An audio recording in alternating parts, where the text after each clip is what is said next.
Hello students, I Shailesh Pathak welcome you all in this YouTube channel of Shedsial Hindi High School, Rakhial, Ahmedabad. Today we are going to discuss about a very important grammar topic. The name of the topic is helping verbs, and it is very important for the students of high school and higher secondary students, because when we make sentence construction, this topic is very essential for all the students.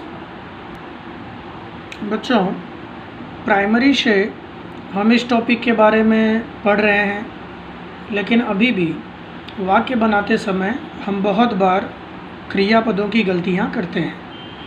सामान्य रूप से आपने देखा होगा कि जब आप ऐसे राइटिंग करते हैं, रिपोर्ट राइटिंग करते हैं, लेटर राइटिंग करते हैं, तो कई बार आप क्रिया और सहायक क्रिया, वर्ब और हेल्पिंग वर्ब दोनों का उपयोग एक साथ कर देते हैं। सर उसको कट कर देते हैं और बोलते हैं बेटा ये रॉन्ग है। तो हम समझ नहीं पाते कि भाई कहाँ पर वर्ब लिखना चाहिए और कहाँ पर हेल्पिंग वर्ब लिखना चाहिए। तो आज हम उसी के बारे में पढ़ेंगे कि वर्ब और हेल्पिंग वर्ब में डिफरेंस क्या है और किस तरह से दोनों को अलग अलग स्थानों पर उपयोग किया जाता है। तो सबसे पहले हम हेल्पिंग वर्ब की परिभाषा देखेंगे।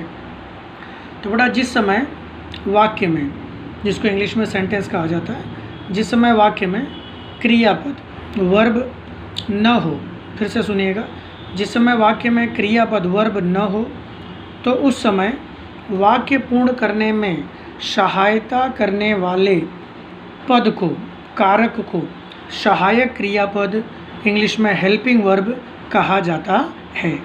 जिस समय वाक्य में क्रियापद न हो, बेटा किसी भी क्रिया के बिना वाक्य नहीं बन सकता।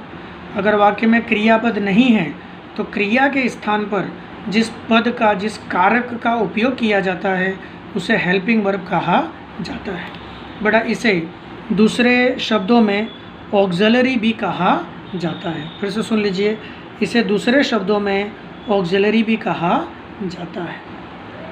बेटा क्रियापद वर्ब के होने पर सहायक क्रियापद नहीं लिखा जाता है।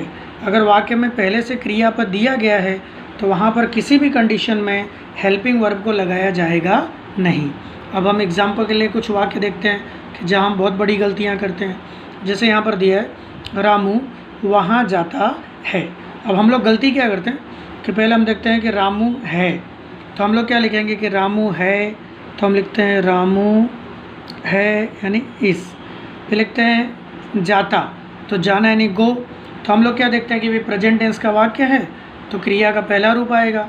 रामू एक वचन है तो वर्ब में डज लग जाएगा, तो गो में डज लग गया तो गोज हो जाएगा। तो हम लोग लिखते हैं रामू इज गोज और वहाँ यानी देयर। तो हम ऐसी वाक्य रचना बनाते हैं कि रामू इज गोज देयर। फिर हमारे सर क्या करते हैं कि इसको गलत काट देते हैं, इसको रॉन्ग कर देते हैं। सर क्या बोलते हैं कि बेटा जब गो हमें क्रियापद दिया गया है तो वहाँ पर इज आएगा नहीं। उसी तरह से हम गलतियाँ करते हैं।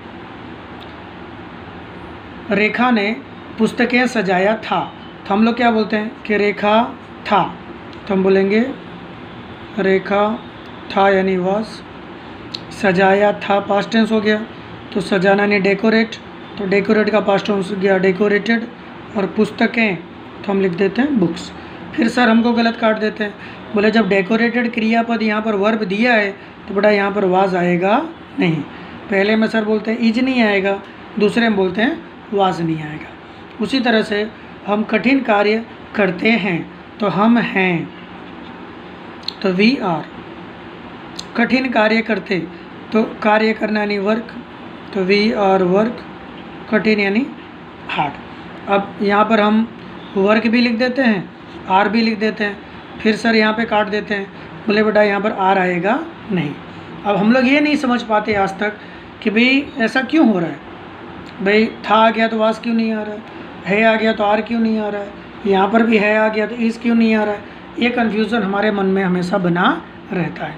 तो एक सिंपल सी बात है बेटा कि क्रिया और सहायक क्रिया दोनों का उपयोग संग में किया जा सकता नहीं है। कैसे नहीं किया जा सकता, तो जैसे पहले वाक्य में दिया है कि रामू वहाँ जाता है, तो जाता है तो जाना यानी गो, तो जब जाना गो क्रिया आ गई तो है का मीनिंग भी इसमें ही आ जाएगा।